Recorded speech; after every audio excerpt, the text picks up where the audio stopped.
Hello, Frog fans. Welcome to Post Game Beers Podcast. I'm your host, Kyle Malloy, joined by my co-host, Jacob Sailors. We've got our guy, crazy Ray Cartwright, as well. Tonight, we are joined by one of our oldest friends on the pod. Even before we even formed a podcast, we knew this guy. They know him by Chief Baseball Officer over at D1 Baseball, Kendall Rogers. Kendall, KR, what's up, buddy? I think you guys like me whenever every other TCU fan hated me back in the day. No. See, we talk about this every year. First of all, I wanted to say, it took us 2 years for you to accept our pod invite. Now we can't get rid of you. So thanks for coming on again. See, be careful what you wish for. But we talk about this every year, and you may have forgotten, but Kyle, MK there, was the one who originally started the whole "you hate our team" thing. He is. Maybe he should be getting royalties from the shirts that we sell in our store now. Is that a thing? For real? Yeah, we have shirts about, I hate your team, Kendall hates your team. Yeah.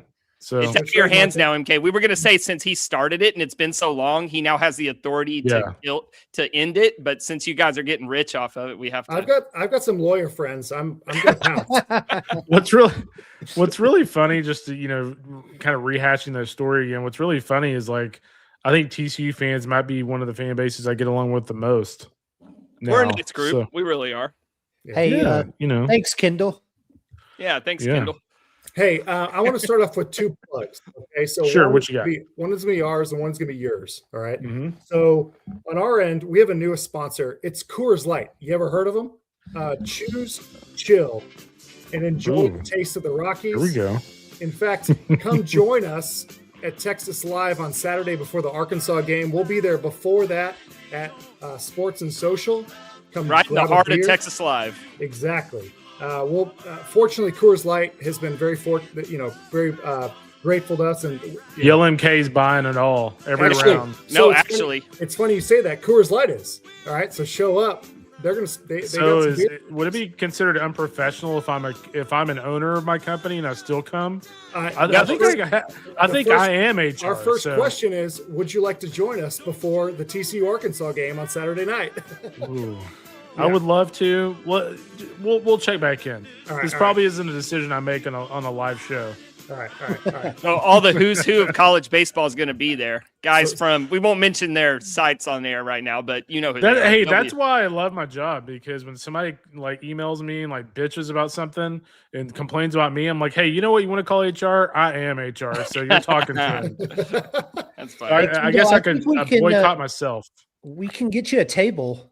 And you can set up a little D1 baseball little promo for you. There you go. So let's stop having fun and let's start talking baseball. We plugged our stuff. Second, this week is your Super Bowl, Kendall. The amount of projections and stuff that is being cranked out on D1 baseball is very impressive. Yeah. I know you're doing this. Just like the Super Bowl, you're listening to Bad Bunny in the background while you're I totally am rolling through the Sun Belt. But plug the site, talk about what subscribers are going to get this year on D1 Baseball.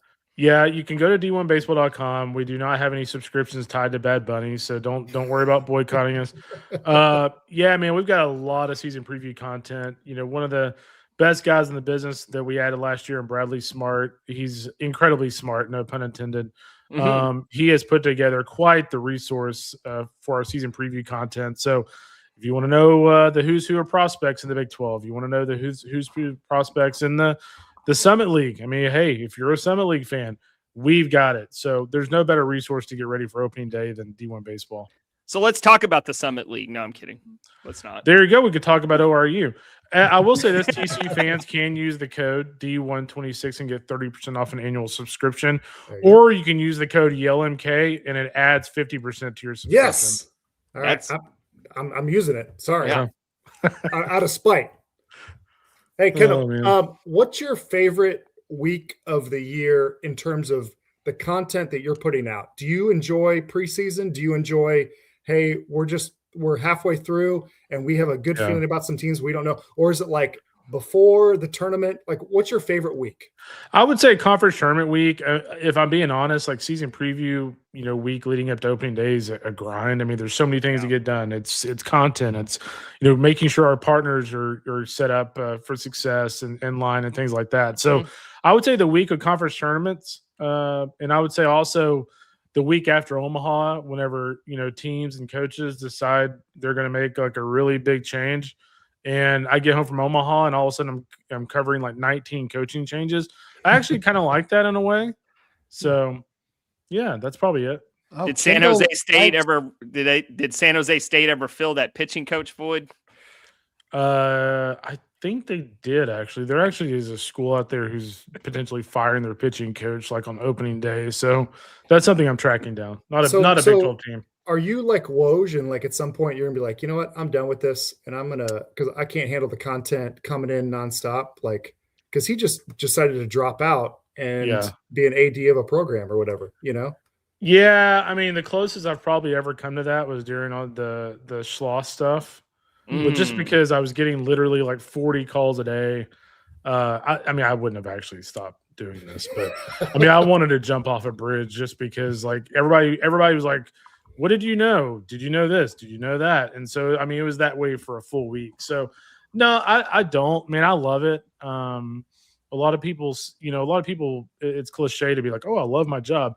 But I really do. I mean, I was having this conversation the other day with Aaron Fitt, who's a co-owner with us. And, I mean, we're a business to where literally everyone gets along. We're a business to where a vast majority of us are pretty good friends. And the people we cover in the sport, whether it's, and that we deal with in the sport, whether it's you guys – or whether it's Lowe's, Mose, Delara and all those guys and other coaching staffs, we have really good relationships with them. So as long as I'm having a blast doing this, you guys are kind of stuck with me. Yeah. It's going to be a while. I'll be old and gray and very wrinkly before I decide to stop doing this. So Kendall, a follow-up to that. When did you know Schloss was leaving? What can you tell us? Oh, during the A&M thing or the TCU thing? Let's talk about A&M. That's more juicy. Well, I mean, you know what? Hey, I'm a man that likes to drop scoop, and you know what? It's like the statute of limitations have run out. The TCU to A&M thing was like in the works in like early April. No, we're past that. It felt like it was in the works since 2017. Well, I mean, it's like spade. Yeah, I mean, yeah.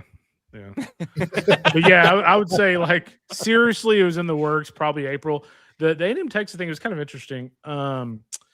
I started getting wind of it right after the regional, and he and I have a really good relationship. We're fine now. We had some tense moments during that whole thing, just because, I would call him, just be like straight up, man. Like, if this is going down, like I kind of would like to know because it's kind of a big story that I need to cover. And he just insisted, like, man, I'm not going anywhere. This is ridiculous. Like, why in the world would I do that? And then all of a sudden, the day after Omaha, I'm at like literally the Kansas City airport. And true story. I mean, my wife will attest to this. We're sitting in the boarding area. I originally was going to fly to Omaha, but I flew out of Kansas City because, well documented, like my family are Aggies, and like the kids wanted to come up because A&M's playing Tennessee for the Natty. And so we drove down to KC, and I'm sitting there just like thumbing through my phone. And all of a sudden, I hear like all these A&M fans around me being like, "What the hell?" And so I'm like, "Oh, that's weird." And like, what are they talking about? Well, I look up and there's like 5 or 6 people glaring at me because I'm wearing all D1 baseball gear, and I had just said like 24 hours prior, like he's not going anywhere. So I've got these people glaring at me, and my wife looks over at me, and is like, "Oh God," and then all of a sudden, I just started getting flooded with calls, and that's what had happened. So. I will say this. I was very much caught off guard. I was definitely led to believe that wasn't happening. I think we all know the relationship with CDC. We all thought it was an option. But honestly, given what A&M had coming back in 25 last year, I was like, man, like why in the world would you leave? But it definitely threw me for a loop. It was not a fun week just in terms of my phone. My wife was like, you might as well just stay in Omaha for another week. I was going to say, how fun was that flight back? Well, I had people glaring at me because, again, dead serious, people say, well, people think A&M fans were mad at Jim. I mean, I had an A&M fan who thought I knew about it the whole time, and signed me up. I swear to God, I'm still getting personal business loan calls like daily because he thought I was in on it. So he signed me up for all these different like calling lists. Yeah, it started right after that happened. So that had to be what it was. Did he sign you up for Grindr? I don't know what I mean, dude. I spam everything, but yeah, I kind of got it both ways. And so, naturally, when I call a spade on the whole deal, Texas fans got mad at me. Then there were A&M fans mad at me. So pretty much every fan base involved in that deal was mad at me. Yeah, we still hate you, so that it works out. Exactly. See, even TCU fans, meanwhile, are they're like, ha ha, told you he's a fraud. All right. Okay. But I want to go back to in all seriousness, no, Jim and I are cool now. It was a kind of a tense deal, but yeah, let's see. We'll see. They're gonna have a good team this year. Texas. They might have the deepest pitching staff in college baseball. Speaking of deep pitching staffs, TCU Horned Frogs. Yeah, what do you think about? Let's go there. Yep. So, do you think this is the most clear cut we've gone into the year with TCU pitching? Because it feels like the last few years has been a big mystery, especially who's going on, say, Saturday and Sunday. It feels like this year we talked to Coach Sarlis about this yesterday. It feels like this year we kind of have it all figured out. Yeah, for sure. I think if you look at this team overall, I mean, obviously we don't need to talk about how great Tommy Lepore is. Although I did find it interesting that Lowe said in the fall that he had been working on the secondary stuff and improving that. So I mean, if Tommy Lepore has a lot better secondary stuff, like man, he's going to be a treat this weekend. But I do think, when you look at this team overall, Lowe's in the fall was really high on Mason Brassfield. I thought it was interesting. TCU fans, I'm sure you guys have talked about it, but if you haven't, check out my fall report. I had a lot of interesting stuff, on Brassfield because he basically kind of the way Lowe's described it was when he was pitching in his release, he kind of had this little like weird, like almost shoulder head whack, and they kind of cleared all that up and changed kind of the way he sets, delivers, and fires. And that's kind of made a big difference for him. So, you think of a guy like that who's a lefty, big time velo, and his secondary stuff and his mechanics continue to get better. Man, that's a dangerous arm. So, I think if you look at, a guy like that, I mean, you think about the exciting, nature of a guy like a Lance Davis, from Arkansas, who, I'm not exactly sure what his role will be just yet, but again, it's a 97, 98 mile an hour arm. With a lot of potential. Trevor Baumler is a guy that, has already thrown some meaningful innings. We all know he has pretty good stuff. And then Tanner Segupsi from, Cal Poly, again, another mid-90s arm. That was my biggest takeaway, I think, on TCU when I look back at the A&M scrimmage back in the fall that I went to at College Station. They didn't play great offensively just because they didn't have Stroh and guys like that. But it was like, man, every arm that the Frogs threw out there was like, 93, 96, 97.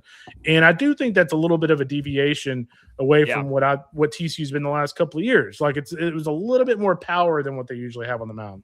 Agreed. Yeah, for sure. How much trouble do you think it's going to be for teams on Fridays when they're looking at, Tommy Lepore and he's just throwing gas, and then they can bring in someone like Walter Quinn, who's got a funky kind of off speed, different look for teams.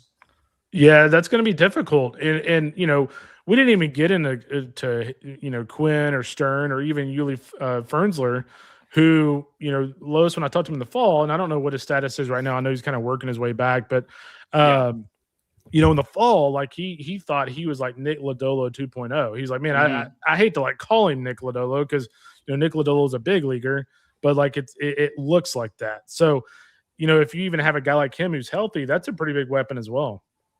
Trivia question for Kendall Rogers. There are 3 right-handed pitchers named Cade on the TCU baseball team. Can you name all 3 Cades? Well, I know Cade Udy. And I was going to say, we talked about all these pitchers and we didn't even get to Cade Udy, who was so good as a freshman last year. Yeah. But I digress. Let's continue with MK's question. I don't think I'm looking at my fall report. I'm not going to look at the roster because that's cheating, but I am looking at my fall report and I do not have another Cade mentioned. It's kind of a cheating question. 2 of them are freshmen. So Cade, you got Cade Udy, the 2 freshmen coming up. Cade Nelson and Cade Durnan. Both these guys. Durnan, Both these guys were mentioned by Kirk on the pod, we did not ask him specifically. We said, hey, who should we go look out for? And he mentioned these guys. So yeah, he might have. Yeah, I'm looking through here. Yeah, he didn't mention him in the fall report, but nor did he. I listened to your coaches interview with the Shriners coaches, and he didn't talk about them there too. So maybe he's pulling a Tim Tadlock on me. True story. Like I have some dude. We could do like a separate podcast with the crazy shit coaches have told me. But I remember one fall. True story. I'm just gonna assume Los is doing this with the same thing.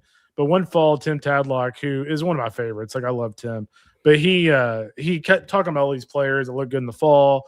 Like opening day, I think it was at Globe Life actually. Opening day, like Gabe Holt, if you remember him, the little dirt bag. I mean, dude, I'm like, who the hell is this guy?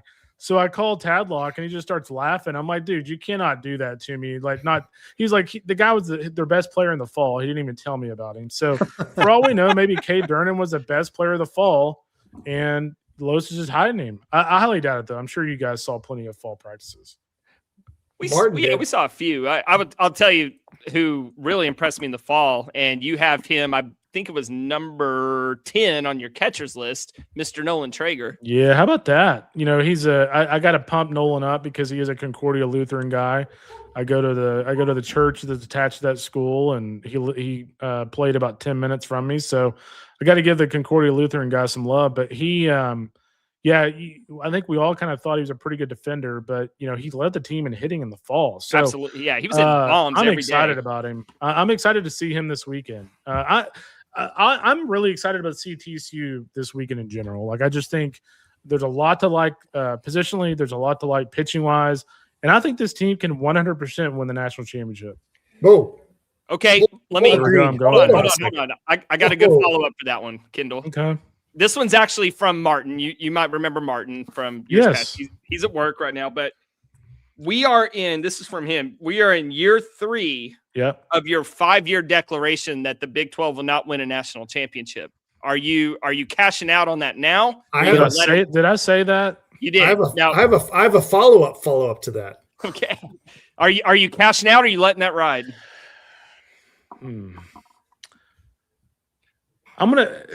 It's tough, right? So I picked LSU to win back-to-back. So even though I think TCU's a contender, like I'm not picking them to win it this year. So I'll stick with it. I'll stick with the 5-year declaration. Okay. Right, let it ride. I will say this though, I would love to be proven wrong.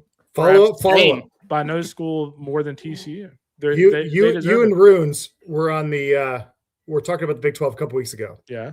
Right. Doing your preview. And he asked you a specific question. He said, who's going to win the next non-SEC national championship? Is it the ACC or the Big 12? Here's your answer. ACC. Your reasoning was the gap between the SEC and the ACC is much smaller than it was even 5 years ago.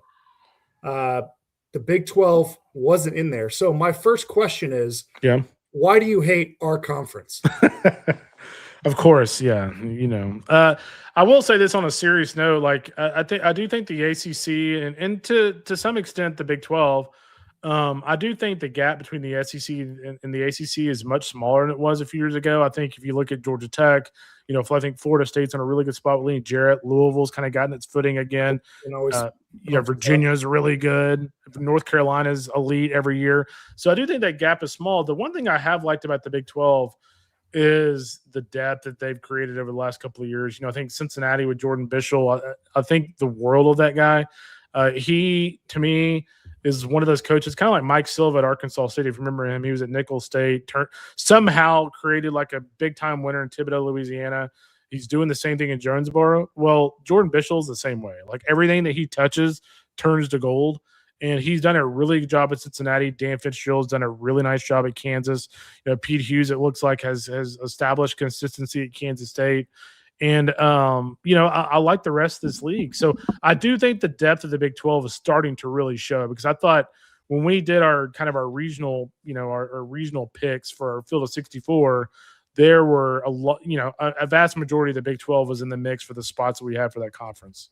So real quick, when you evaluate conferences, do you look at because the RPI, conference RPI that Warren Nolan does, has the Big 12 just hundreds of points behind the ACC. Yeah. And then there's a considerable gap between Big 12, ACC, and the SEC. Mm-hmm.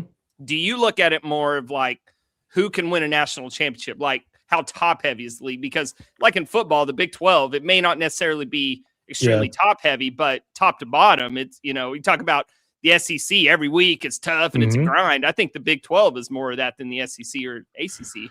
Yeah. I mean, the thing about the SEC that I'll say is that, I mean, if you look at the SEC this year, I mean, we disagree, but I mean, the coaches had A&M, 13th in that league. They had Oklahoma either, I think, 14th in that league or something like that, or 12th.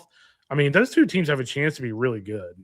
So I think the top half of the league is better. I do think the quality depth in that league is really good. But I would also agree with you that the Big 12, I mean, you know, I know you guys don't love this, but like Baylor under Mitch Thompson has gotten more competitive. You know, they kind of quietly won 30 games last year. I mean, I know we laugh, but I mean, that was a step. What they did last year was a step forward for Baylor. Challenge flag, Kendall. Sorry.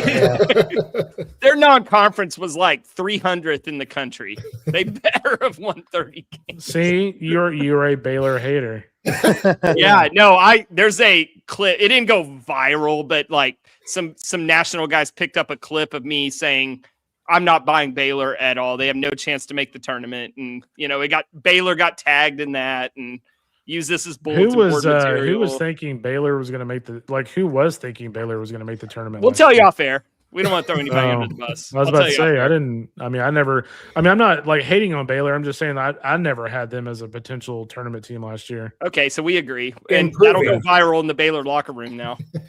Well, yeah. Hey, sticking with the Big 12, you didn't even mention, or maybe I missed it, you didn't mention West Virginia. How impressive is it that they haven't fallen off from Coach Maisie to Steve, was it Sarbonis? Steve's Sarbonis. Okay. Yeah, was it you're thinking of the guy from the Trailblazers? Oh yeah, Sabonis. Yeah, Steve Sabins. He's done a really nice job. Close. I was close. Sounded right to me. You guys are crazy. I'll say this about West Virginia. I think as we all saw with A&M last year, I think as we all might see with Tennessee, I'm not saying they're going to be A&M of last year, but I'm just saying if you look at how hard it is to be a first-year coach, especially coming off a super regional team, it is not easy to do. And I think Steve did a really nice job of that team last year. I think he kept a really good foundation from a coaching staff standpoint as well. He put a lot of guys around him that have a lot of experience, kind of know the ropes a little bit. And I like their club this year. I think, again, we had them in our next 12 outside the top 25. I think for me, if West Virginia can get a big year out of Chase Meyer, who I love, I mean, that slider's deadly for him. But can he move from the bullpen to the weekend rotation? It can get a little bit erratic at times. But if that does work out, I mean, they're beyond dangerous if he pans out because it is electric stuff. Let's stay here. So Frogs projected, obviously to win the conference. Mm-hmm. Who are your 1 to 2 contenders that could knock them off? Could things go wrong? Yeah, West Virginia would be in that mix for me, especially if Meyer pans out. I do like some of the pieces they have from an offensive standpoint. You know, Gavin Kelly for me. I love the fact that he can play, literally any position on the field other than pitcher. He's a special player for them. They've got, older pieces at some different positions. They've recruited really well, out of the, so many teams, out of the portal tend to go after these big names and these guys from these, the big majors. But if you look at West Virginia, like I'm just going down the list of players they've gotten out of D2 ranks. Dawson Montessa up to 95, 96, from Adelphi D2 school. Chance and Cole, potential weekend starter, put up outrageous numbers last year at Newberry D2. Ian Korn, a senior righty from Seton Hills, a D2 school, put up great numbers, has electric stuff as well. So they did a really nice job with it last year. And they, once again, they know the thing I love about West Virginia is they kind of know who they are. And I think having an identity and knowing who you are is important. And that's not to say that that it's disrespectful to say that. What West Virginia realizes, if they're going to go compete with Tennessee and they're going to go compete with, let's just say, North Carolina in the portal, they know they're probably not getting a kid over those schools. So what they're doing is they're going to these different areas and they're getting a kid that maybe LSU, like the kid Tyrus Hall from Bossier Parish in Louisiana, they're going after the kid that maybe LSU and Ole Miss aren't going after, but is also a really good player, and they're getting them. So I love the job they're doing as a coaching staff right now, and I'm buying stock on that program moving forward. Yeah. One team you didn't mention when we talked about West Virginia, but Arizona. Yeah. So that Pluto news this week is tough. So Boy, that's kind of where I wanted to go. Was like in the Big 12, all the coaches rank these teams, and Kirk admitted to us, he was like, we can't vote for our own team, so I voted for Arizona, and here's why. Yeah. Does the Pluto News, they're all American closer or reliever, does that change things in terms of like where they rank in the Big 12? It does. It really does. I mean, I love Smith Bailey. Like to me, he's one of the best ace pitchers in college baseball. I mean, he's made of steel. Like he wants the ball. He wants the big moment. So I love him. I love Owen Kernkowski. But man, Tony Pluto was just so good last year. And the one thing I will say for Arizona that maybe a silver lining is if I'm Chip Hill, I'd rather lose Tony Pluto now than lose Tony Pluto at the beginning of May and be going into the end of May and then going in the postseason being like, okay, what the hell do we do now that Pluto's out? So, maybe there's somebody out there that kind of rises to the occasion. But I think the biggest thing for me with Arizona is, who steps up from an offensive standpoint. I mean, Easton Brightfogel's a nice bat. Andrew Kane, nice bat. Both those guys are going to have to be better, though. I mean, both those guys hit less than 250 last year, but did hit for gap power. So those are the two names for me, just from a sheer offensive standpoint, that I would kind of circle that with Pluto gone, they're going to have to step up in a big way. Now, Brayfogel's having injury trouble too. I don't know if you heard that. Yeah, I mean, he's always kind of banged up with something.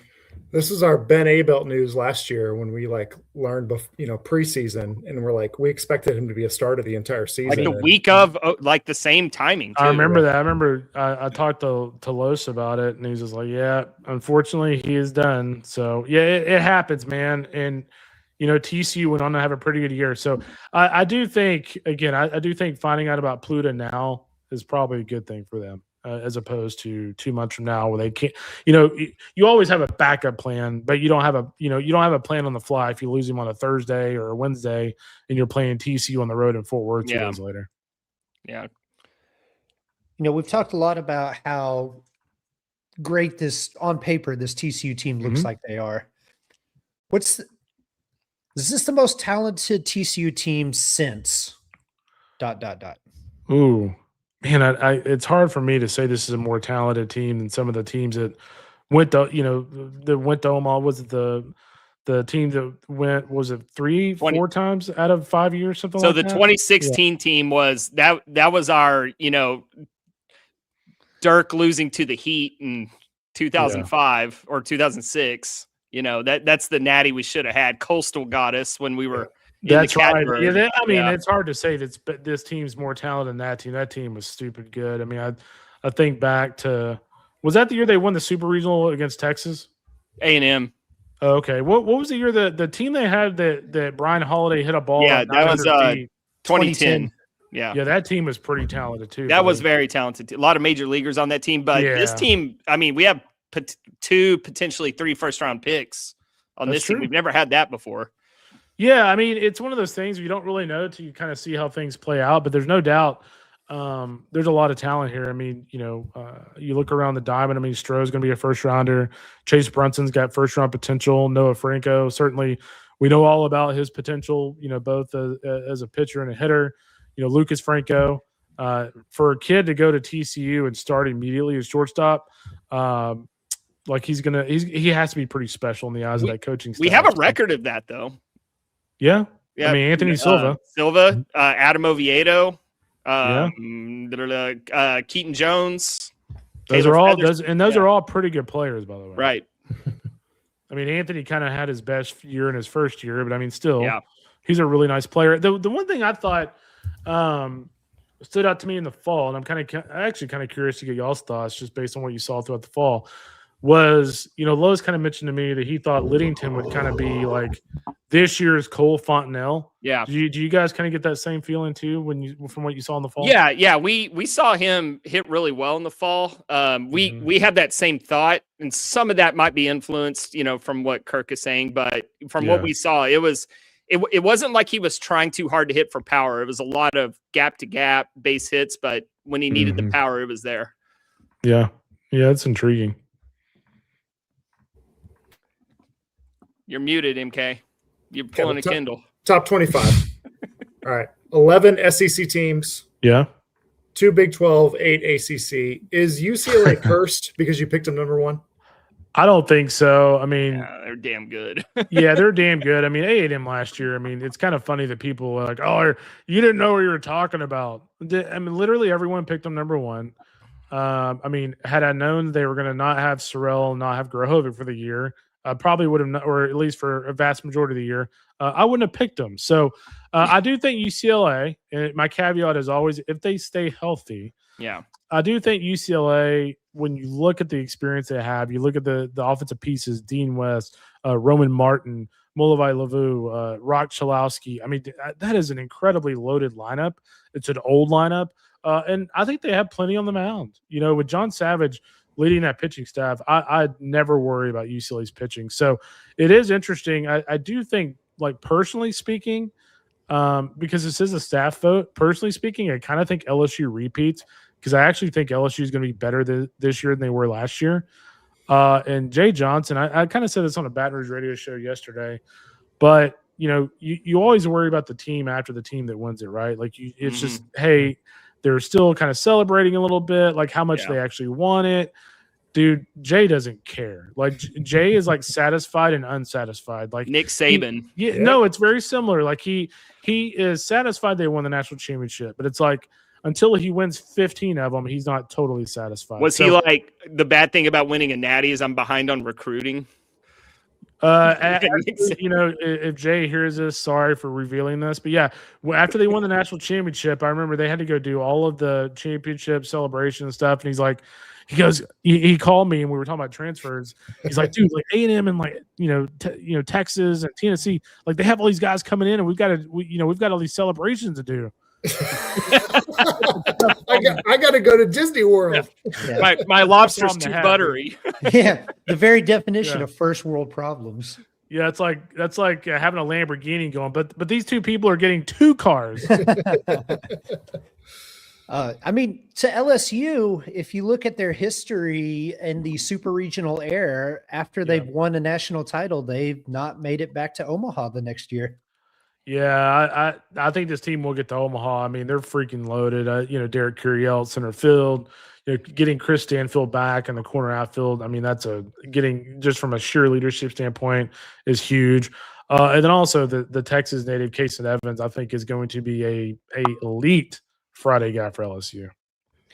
Speaking of loaded rosters, back to TCU, right? How impressive was it that they were able to keep that entire freshman class that contributed? Yeah. And like Stroh, like Franco, Udy, Brassfield, Baumler, that none of them left. Caden Smith. Well, you can go Caden Smith, Nate Stern. You can go on to have to stop somewhere. Yeah, I mean, I will say this, and I'm not just saying this because I'm on here with you guys, but I feel like TCU is a program like why would you need to leave? Yeah. Why would you? I get that Stroh probably got offered God knows what to leave TCU, but like why would you leave? I mean, especially 1 year before the draft. Yeah, 1 year before the draft. I mean, Fort Worth is an awesome town. TCU is a great school. It's a cool area. It's a big profile in baseball. You're in a metropolitan area. I mean, I don't know why you would leave unless somebody just giving you some astronomical offer that you just can't turn down. Yeah. I agree. That's not to say those other schools, like in a head-to-head and like, and a high schooler don't have some advantages. I mean, I would say this, and I think Lois would say the same thing. I do think some of these bigger SEC schools do have advantages just because, I mean, a lot of high school recruits do consider the SEC kind of like the major leagues of college baseball. But I'm just saying in terms of when you get on campus, like, I mean, TCU to me would be a really cool school to go to. Agreed. I got 2 degrees from there. There you go. It better be cool if you have 2 degrees. Yeah, I went back. Your parents are going to want their money back. It was so cool the first time. I had to go back. Yeah. More like the government. Yeah. So, Kendall, I wanted to ask you this. So I got like 10 questions here. I haven't even got through one. I'm not going to get through half of them, but I will ask you this one. Sure. So Stroh-Snyder's, he's being mentioned as Golden Spikes. I personally think he has no chance, and I'll tell you why. Okay, here's why. TCU has one of the harder non-conference schedules. Yeah. They also play in a pitcher-friendly park. Guys like Derek Curriell, LSU has a dog-s non-conference. He's going to have a 2,000 ops going into conference play. Yeah. So what would it take for someone from TCU to actually win the Golden Spikes, knowing that year in and year out, we're going to be playing Shriners. We're going to go to UCLA. We're going to play Tulane and on and on and on. And then we don't get the same ballpark advantages as like an SEC park at Lupton. Yeah, I mean, if you look back at Stroh last year, I mean, he hit 350 with 13 doubles, 11 bombs, and 51 RBIs. Somebody like me, knowing the ballpark constraints, would say that's like crazy impressive. So I do think a National Player of the Year award. I mean, Andrew Vaughn, the year I'm trying to remember if was Cal in Omaha the year that he won the Golden Spikes. I don't think they were that year. Somebody can correct me if I'm wrong, but other than Andrew Vaughn, like for the most part, the Player of the Year award winner is going to go to someone who makes a run in Omaha. Yeah, that's just the way that's just kind of the way it works. And so I think the big thing for Stroh would be to put up these kind of numbers, get to Omaha, and just rake. Yeah, I think that's what it boils down to. Need that Heisman moment. Yeah, I mean, if they don't get to Omaha, he's going to have to hit 380 with 20 home runs. I just don't.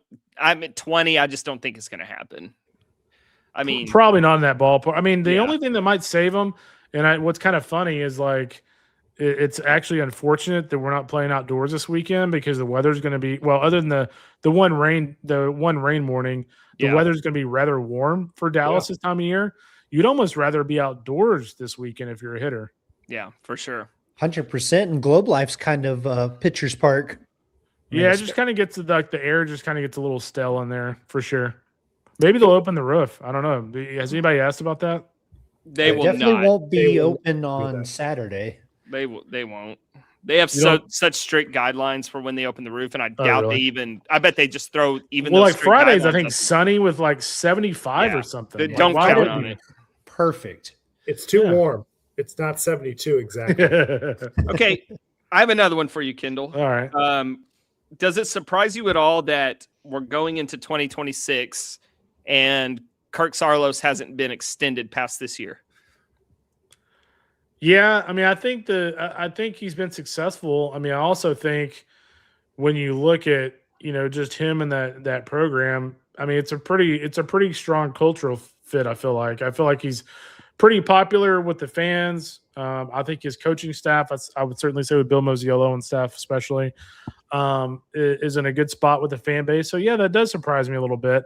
But maybe it is one of those things where maybe Mike Buddy's trying to motivate him a little bit. I don't know. Well, that is a little strange though. Yeah, but it is but TCU is a great job.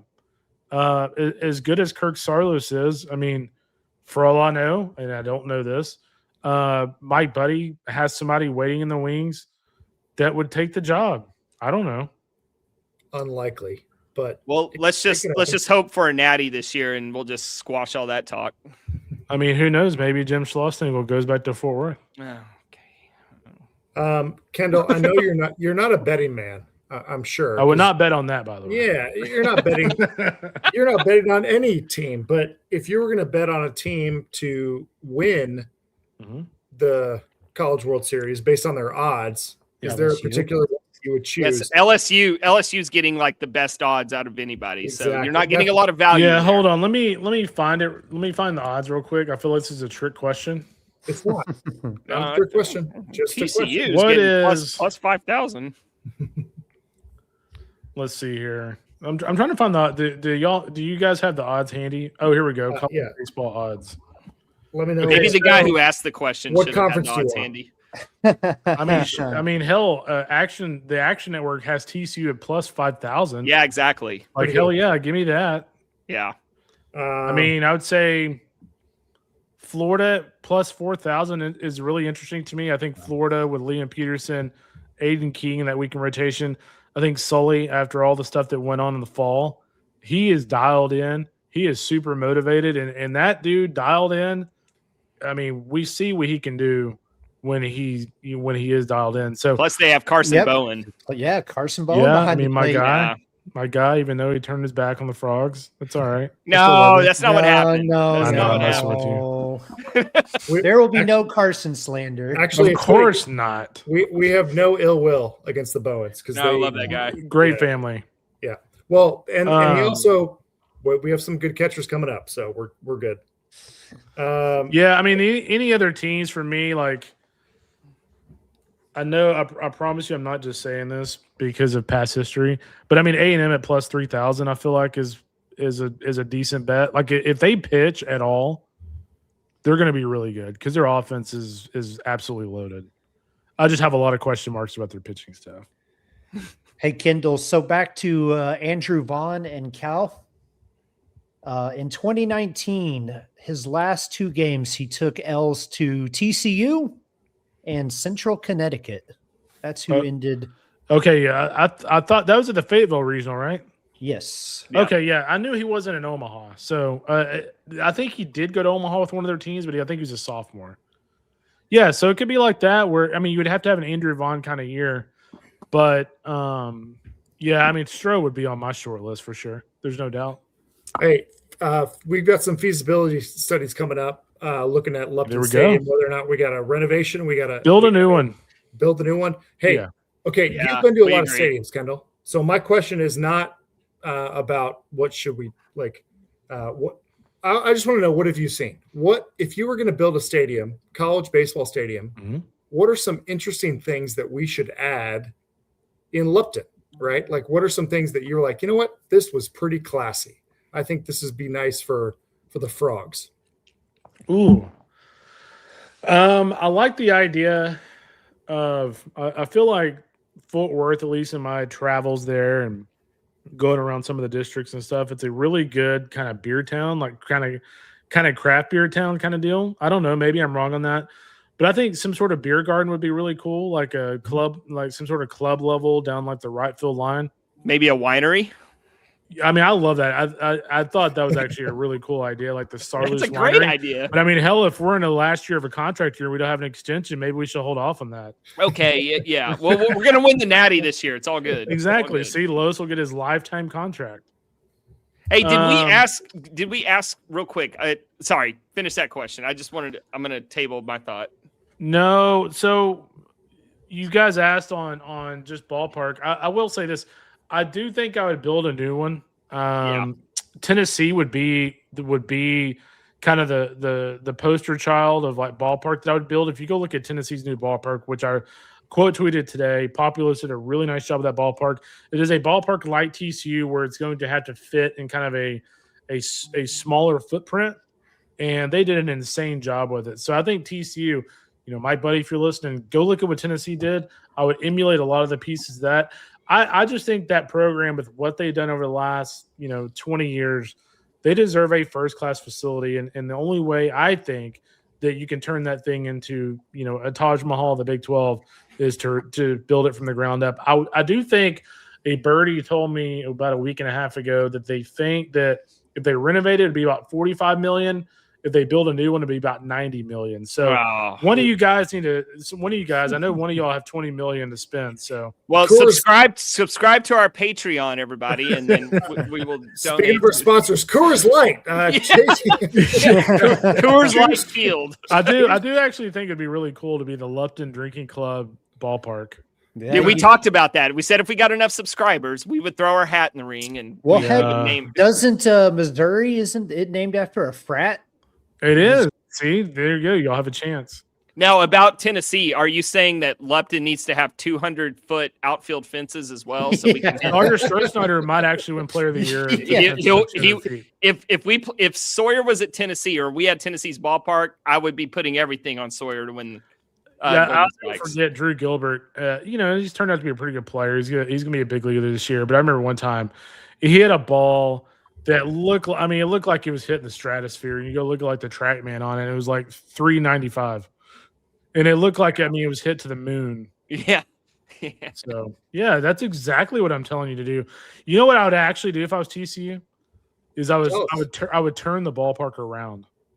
Okay. Yeah. There was a lot of talk. There was a lot of talk amongst Mhm. TCU fans about orientation, changing the orientation. Okay, You go get the on. wind blowing out Yeah. during the spring. Yeah, a hitter's is that why, park. Kendall? Why'd you say that?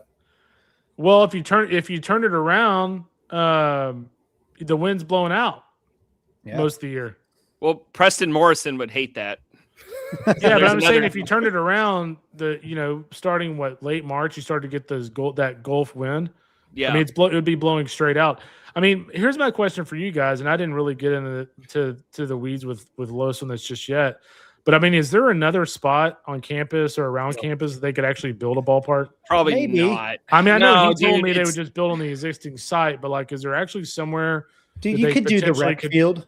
Yeah. No, So- I'm or, telling you, like everything is behind the so track. dedicated. Everything's so dedicated to parking garages and student housing. You're Yeah. not going to win that fight. You're going to have There- to build on site. There's one other spot which is down the road. It's on the corner of Berry, Mhm. or Bel Air, right there where you make that turn. The problem is there's no parking nearby. There's no. Yeah. It's not easily accessible for fans. Yep. And so, honestly, the best thing to do would be to tear it down and rebuild from the current site. MK, they have- if you did it at that site, you would lose that parking lot right behind, but you could build a parking lot where Lupton's old stadium, where Lupton used to sit, right? Again, That takes You could just build a huge garage. Yeah. it's not off the table. I'm know. just saying that the I haven't- space is limited. yeah. You basically have two options, and those Yeah. are if you want to keep it on campus in walkable distance from the students, those are your two. Otherwise, So they're let me ask you building- guys this: if they build a new ballpark, would y'all rather play at Globe Life for a year or Cleburne? We talked about this. We're No, talking yeah. about annexing or taking over UTA's ballpark for the year and kicking them out. Yeah. I know this is really dating me here. No, but no, no. Is that Fort Worth Cat Stadium still standing? Nah, No. long gone. Okay, Long I gone. thought so, but I was just no. curious. But for real, we talked about AmeriQuest Field, the old Rangers ballpark. Yeah. Oh yeah, that'd be cool. It'd be cheaper. I Cheaper kind of than wonder Globe if they Life. would. I kind of wonder if Los would rather just do Cleburne because that's what 15, That's 20 minutes most from there? likely. That's most likely. yeah. Give or take. You know what? I'll ask my guy Sean Decker, Rev Entertainment, this weekend where that would be the most likely spot for TCU. He'll know. Hey, Kendall, you've given us a lot of time tonight. I'm going to ask one more question. I'll let these guys, ask one more after me. But Sure. there's some football journalists that get blasted because they never played the game, quote unquote. Right? Yeah. Right? They don't know what happens on the field. Like, what do you know? Nerd. I'm curious. How do you know he didn't play D1? I'm curious. Yeah, I'm pretty sure y'all do know I did not. Have you ever gotten clapped back because you're like, you don't know what you're talking about, brother? I have not. There are quite a few baseball players or baseball coaches out there that have never played baseball. And I play baseball to a level, but no, honestly, I think it's one of those situations to where, as long as you act, or I wouldn't say act like, as long as you prove you know what the hell you're talking about, I don't think people are really going to bring that up very often. I do think football is different because if I was writing about college football, it's very, very clear that I probably did not play any sort of college football. So yeah, I've never heard that, to be honest with you. All right. I'm going to try to rapid fire through the few I have here. Last year we asked you, there's always somebody in the top 10 who just has an abysmal year. And we asked you to predict one. I think you said Florida. I might've been last year, might've been the year before. I don't know, but Yeah. I'm going to ask you this year. I'm sure you're familiar with the teams in the top 10. Give me one that you think is most likely to have a total flop season. TCU. Yeah. I cannot, and boy, if they please do not tag them in this. And I only say this because I think it's the first year that I look at their roster and I go, man, I like their team. I don't love their team, and that's Arkansas. Whoa. Well, Didn't have that on my I list. think Arkansas has become kind of like the Florida State under Mike Martin, and I'm not saying because they haven't won the title. I'm saying every year it's like no matter what their talent level and what their personnel looks like, they're really good. So the percentages in history would say they're going to be really good.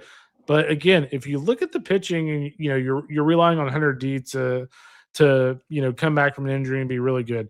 You're counting on Gabe Gackle, who we all love as a reliever. I mean, I think he's one of the best relievers in college baseball.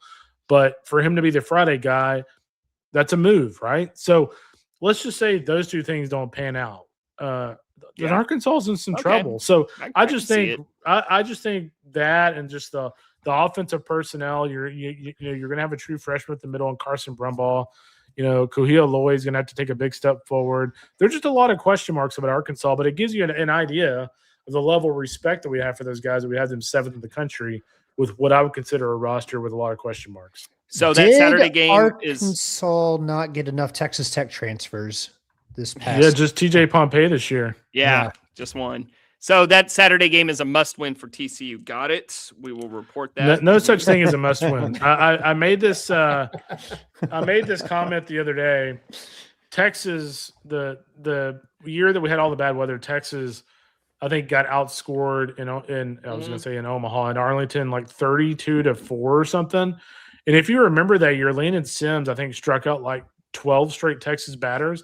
Texas finished that season in the Final Four of college baseball. And I think played Mississippi State to the 9th inning with a chance to move on to the championship series. That just gives you an idea of like the first weekend is important, but it doesn't really tell you much. So I have that note written down in case we go 0-3 this weekend. Exactly. So See, I'm just you guys aren't going to go 0-3 this weekend, but I appreciate it. All right. Real quick. Do you know who's in next year's Shriners? I actually do not know, but we are partners with Rev Entertainment, so I'll find out for you. All right. Are you going to the World Baseball Classic? I am not, because I'm covering college baseball. And finally, just real quick, what's one or two, maybe just one, what's the biggest issue facing college baseball right now? Ooh. I think the biggest issue I believe in college baseball is just I would just say probably just still the portal. I mean, I don't know what you do about it, but man, it's just always a mess. Don't you think it's helping teams though? Like it guys aren't sitting on the bench at LSU. Yeah, they're going to play. Does. No, it definitely helps. I mean, it helps it helps kind of the mid majors a little bit. But I will tell you this, whether it's mid-major or LSU or any of these other teams, I guarantee you these coaches behind closed doors would get rid of it tomorrow if they could. All right, let me ask you one quick follow-up. Do you think there will ever be a day where you see a transfer fee like in English soccer, where like mid-major school, they lose their ace pitcher, but they get $5 million from LSU for poaching him? Never say I've learned never say never. Don't you think that's such an easy implementation for the sport to like compensate those teams for recruiting and developing a guy like Paul Skeens? It is interesting. Sacramento State's a really fun one to kind of go back and look at their Twitter account. When Vahiva Loy got drafted in the first round, they actually put out like a congratulations thing of like, hey, even if you transfer in the future, like, let's get your career as a first rounder kickstarted at Sac State. Yeah. Like Reggie Christensen's like leading into that. Absolutely. They should. So anyway, all right. That's my list.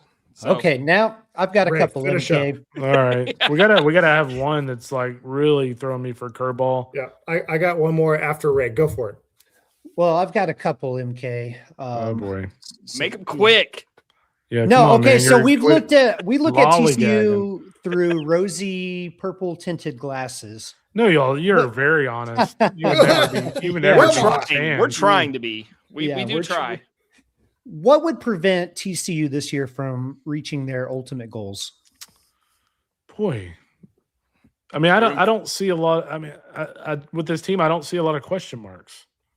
Okay, but let me remind you, we came off the Natty in 2023. We had you on, and we asked you the exact same question. And your response to that was, Well, maybe a sophomore slump from guys like Silva, Bowen, Klecker, which they all did, which right? they all did. Now Bowen Yeah. was injured, but not to get to the minutia, but we talked about this on our preview pod about where we got to look for the red flags. We got to learn our lesson from 2024, where we thought this was a hot shit team and they didn't even make the tournament.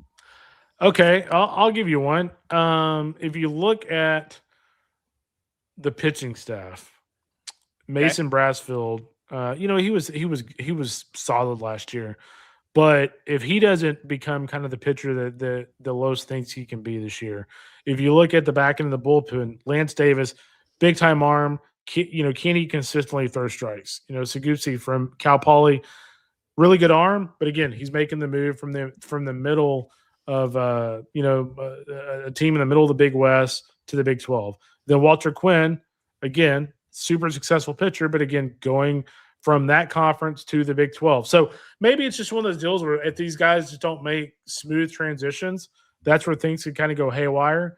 But again, I don't see anything here that would go, man, I think that'll happen and they're just screwed. Would you be excited to know Lance Davis will be starting Sunday? I think he knows. That's a great. I mean, that is a great development. I mean, his talent is undeniable. I mean, it's an elite arm, and with elite stuff, it's just a matter of kind of putting all the pieces together. Okay, now I'm going to go in a totally different direction. So TCU, of course, they play in Globe Life coming up this weekend, and then I look at the next weekend, and they just have an awesome series against number 1 UCLA. Would you like to see more broad across the nation weekend matchups like this instead of, one-off tournaments that like the SEC? Maybe see them schedule a juicy 3-game weekend series.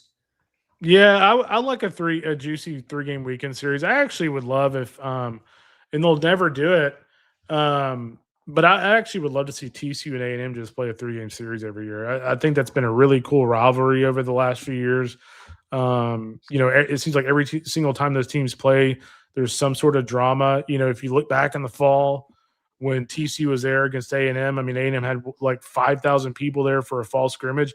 Kind of gives you an idea of the respect that those people have for TCU as a baseball program. So I would say I love the tournaments, but I mean, I would love to see TCU play A&M every year. I'd actually love to see TCU play Texas every year now too. Well, that won't happen. Schloss will never do it. But maybe A&M will now that Schloss has gone east. It might happen, right? We or never west. Know. Now that all of his players are gone. So, all right, let's finish up with this, Kendall. So I asked our Patreon members if they had any questions for you. Number one, we actually talked about your excitement level for college baseball. You already answered that. I kind of asked that early on, but I asked a question for Kirk. I said, this was Jacob's question. How did the fall temperatures affect the grape yield there in Los Olivos, California? So same question. How did the fall temperatures affect grape yield in Klein, Texas? I don't know if I would trust any grapes out of soil in the area I live in. Yeah, I don't know. That was from Travis. That was from Travis, our guy Travis. Thanks, Travis, for submitting. Yeah, Travis. I don't know how to answer that. All right, Kendall. Great, I guess. Promise this is my last question. I'm just so impressed with your recall and your encyclopedic knowledge about the game. So I'm going to give you a team. I want you to give me their best player and just a 1-sentence outlook on the season. So I'm going to think of a team now. Let's go with Troy. Oh, yeah. They're going to be a really good team. Skylar Meade last year, I mean, if you remember, Troy was, I think, ranked in our top 25 for 11 straight weeks. They kind of shit the bed the last 2 or 3 weeks of the season. They didn't get in the NCAA tournament, but this year they could be one of those mid-majors and end up making a big run. I wouldn't call them a Cinderella like Murray was last year, but I mean, Blake Cavell, their first baseman, is the Sun Belt preseason player of the year. He's an elite hitter. They'll have a Friday guy, Noah Thigpen, who, up to 97, 98. He is probably one of the better prospects in that conference. I mean, he could be a top 2 or 3 round pick. So, yeah, Troy's in a really good spot. And by the way, Skylar is one of those coaches that, in the next couple of years will either be in the Big 12, SEC, or ACC. Dude's a hell of a coach. Take that. I have one for you, Kendall. Bethune-Cookman. They have a guy playing in the World Baseball Classic for randomly the Netherlands. Yeah. Yeah. I think he's one of 3 maybe? Yeah, there's one there. There's another one at Columbia. And I want to say UNC Wilmington has one. Yeah, kind of an interesting deal. I was talking to Jonathan Hernandez, their head coach, last week because he was telling me about that. And so I guess he leaves on he'll pitch for BCC for the next 2 weeks, and then he goes to WBC for the Netherlands on March 1, and he'll just come back and play for them the last month and a half of the season. Kind of a cool deal. MK, throw out a score real quick. I wish we had more time to do this more, but you'll trip me up. The Ohio Bobcats. Oh, come on, Kendall. What do you got? I don't have a lot on them. I do know. Yes.